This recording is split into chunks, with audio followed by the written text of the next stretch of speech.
थानामाट क्षेत्र में Yamuna express way पे टोल के पास चेकिंग की जा रही थी। ये चेकिंग अवैध शराब की तस्करी को रोकने तथा गाड़ियों को पकड़ने के दृष्टिकोण से की जा रही थी। इसी बीच एक चेकिंग के दौरान स्विफ्ट डिजायर गाड़ी वहां आती है, जिसको रोकने के बाद जब उसको चेक किया गया तो उसमें भारी मात्रा में कैश था। तत्काल इनकम टैक्स डिपार्टमेंट को भी इसके बारे में सूचित किया गया। जब जो कैश धारक थे, ड्राइवर और जो एक और व्यक्ति उसमें थे, उनके द्वारा कुछ कैश के बारे में वैसी इंफॉर्मेशन, विश्वसनीय इंफॉर्मेशन नहीं दी गई, तो इनकम टैक्स डिपार्टमेंट को तत्काल सूचित किया गया।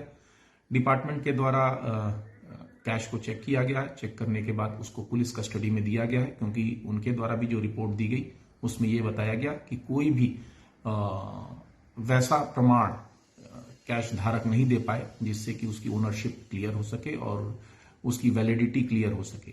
और इनकम टैक्स डिपार्टमेंट इसकी जांच कर रहा है। जांच में जो तथ्य सामने आएंगे, आगे अग्रिम कार्रवाई उसके अनुरूप की जाएगी। सर, कितने रुपए थे और कहां से कहां ले जा रहे थे? जो कैश है वो जब काउंट किया गया तो ये 2 करोड़ रुपए थे। और शुरुआती दौर में जो कैश धारक था, जिसका नाम अश्विनी है, उसने इसको गुड़गांव से लाना और लखनऊ की तरफ ले जाना बताया था।